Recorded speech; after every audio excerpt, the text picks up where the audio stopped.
Assalamualaikum warahmatullahi wabarakatuh. Kami dari kelompok 1 ingin mempresentasikan materi tentang metabolisme. Nah, setelah ini adalah nama-nama kelompok kami. Materi akan disampaikan oleh presenter. Kepada presenter saya persilahkan. Yang pertama, pengertian awal metabolisme. Metabolisme berasal dari bahasa Yunani, yaitu metabol, yang berarti berubah. Metabolisme adalah semua reaksi yang terjadi dalam tubuh makhluk hidup. Metabolisme yang terjadi pada tingkat sel dikenal sebagai metabolisme sel. Zat-zat yang ikut serta dalam metabolisme disebut metabolit. Metabolisme diawali dengan substrat awal dan diakhiri dengan menghasilkan produk akhir. Proses kimia atau reaksi tersebut membutuhkan waktu sangat panjang sehingga diperlukan sesuatu yang berguna yang dapat dipergunakan dalam mempercepat laju reaksi. Sesuatu tersebut adalah enzim yang dibuat dalam sel-sel hidup. Proses metabolisme yang tidak normal dapat menyebabkan kelainan pada makhluk hidup. Salah satu contohnya adalah jika tumbuhan tidak dapat melakukan fotosintesis, maka tumbuhan tersebut akan mengalami kelainan. Komponen dalam proses metabolisme ada dua, yang pertama enzim dan yang kedua energi.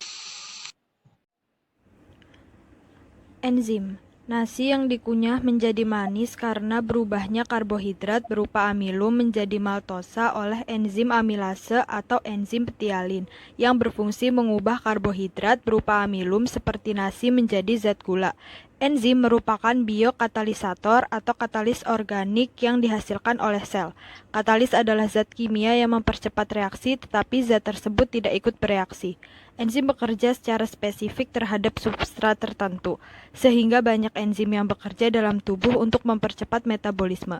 Tanpanya, tubuh tidak akan berfungsi dengan efisien. Terdapat dua tipe enzim. Enzim intraseluler atau endoenzim dihasilkan dalam sel dan digunakan di dalam sel juga. Contohnya enzim katalase. Yang kedua ada enzim ekstraseluler atau ektoenzim dihasilkan di dalam sel tetapi digunakan di luar sel. Contohnya enzim amilase, lipase, dan maltase. Sebagian besar enzim tersusun atas protein atau disebut apoenzim yang merupakan gugus aktif enzim. Namun, beberapa enzim memerlukan tambahan komponen kimia selain protein atau disebut kofaktor. Selanjutnya ada kofaktor, terdiri atas beberapa jenis. Yang pertama, gugus prostetik adalah penyusun enzim yang terdiri atas senyawa organik dan HM atau gugus prostetik yang mengandung zat besi. Yang kedua, ion anorganik, yaitu bagian penyusun enzim yang terdiri atas ion logam. Yang ketiga ada koenzim, yaitu adalah bagian penyusun enzim yang terdiri atas molekul organik kompleks seperti FAD, NADP, enzim A, dan ATP. Kemudian ada ilustrasi peran enzim terhadap energi aktivasi. Dapat dilihat pada gambar bahwa energi aktivasi penghalang semula memiliki penghalang yang lebih tinggi, sehingga diperlukan energi aktivasi yang perlu tinggi banyak dikeluarkan zat agar melewatinya untuk menjadi produk. Tetapi dengan bantuan enzim yang mampu menekan energi aktivasi penghalang, maka penghalang menjadi lebih pendek, sehingga energi aktivasi yang perlu dikeluarkan zat lebih sedikit atau lebih rendah, dan penghalang sehingga lebih banyak zat menjadi produk, maka reaksi berjalan lebih cepat. Enzim menurunkan pembatas energi aktivasi reaksi kimia tanpa mengubah keadaan awal atau letak akhir keseimbangan, seperti menurunkan ketinggian puncak bukit yang harus kita tempuh di saat kita membawa beban. Lalu setelah melewati bukit tersebut, kita dapat menggelindingkan beban yang dibawa.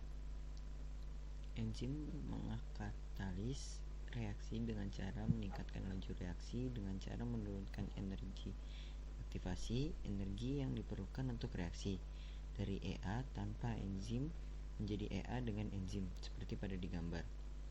Penurunan energi aktivitas dilakukan dengan membentuk kompleks dengan substrat. Setelah produk dihasilkan, kemudian enzim dilepaskan. Enzim bebas untuk membentuk kompleks baru dengan substrat yang lain.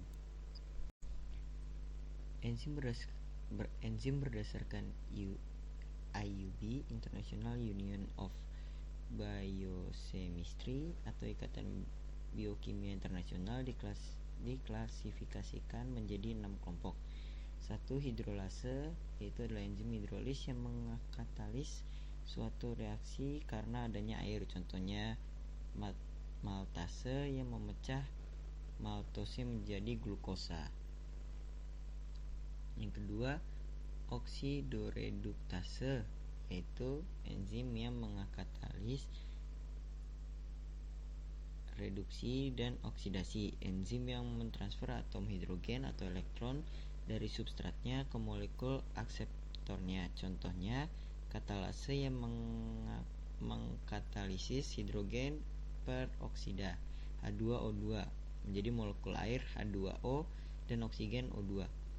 Yang ketiga, liase, enzim yang menambahkan gugus baru ke substratnya dengan memecah ikatan gandanya, contohnya pirufat dekarboksilase yang memecahkan asam pirufat menjadi etanol dan karbon dioksida.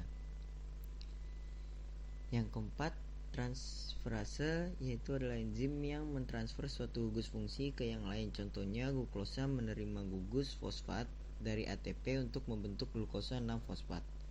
Yang kelima, isomerase, enzim yang mengubah satu isomer ke bentuk yang lainnya, contohnya sitrat harus menjadi isotrat sebelum reaksi oksidasi.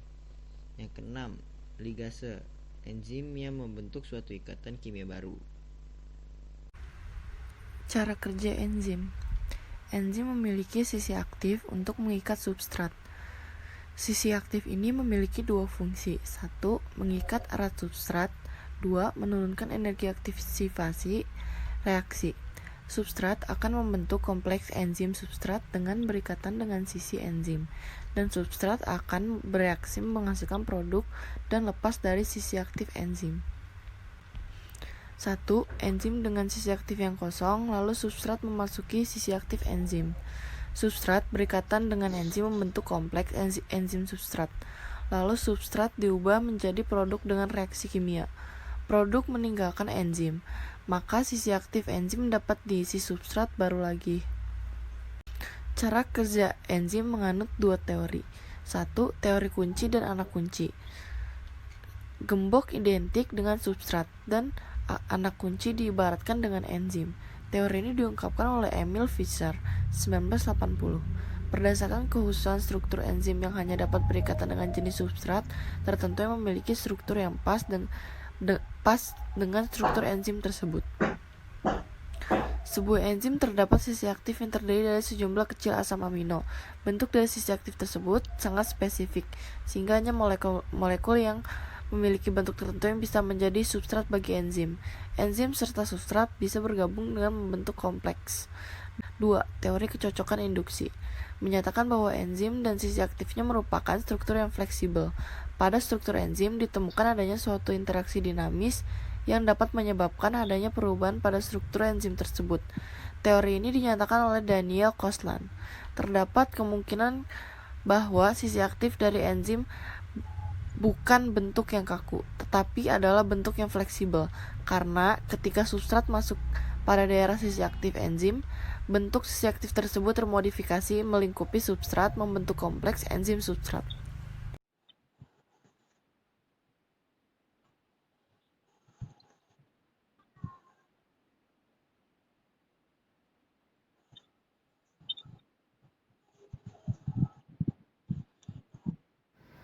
Jadi, kesimpulannya, metabolisme adalah seluruh reaksi yang ada di dalam tubuh makhluk hidup.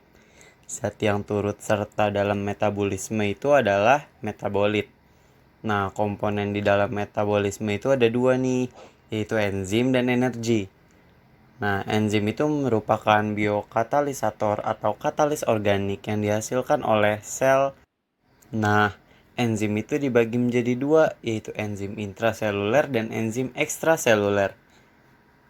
Enzim berdasarkan IUB atau International Union of Biochemistry, Ikatan Biokimia Internasional, diklasifikasikan menjadi 6 kelompok. Yang pertama, hidrolase. Yang kedua, oksidoreduktase. Yang ketiga, liase. Yang keempat, transferase. Yang kelima, isomerase. Dan yang terakhir itu adalah ligase. Nah, sekian dari kelompok kami. Kurang lebihnya mohon maaf.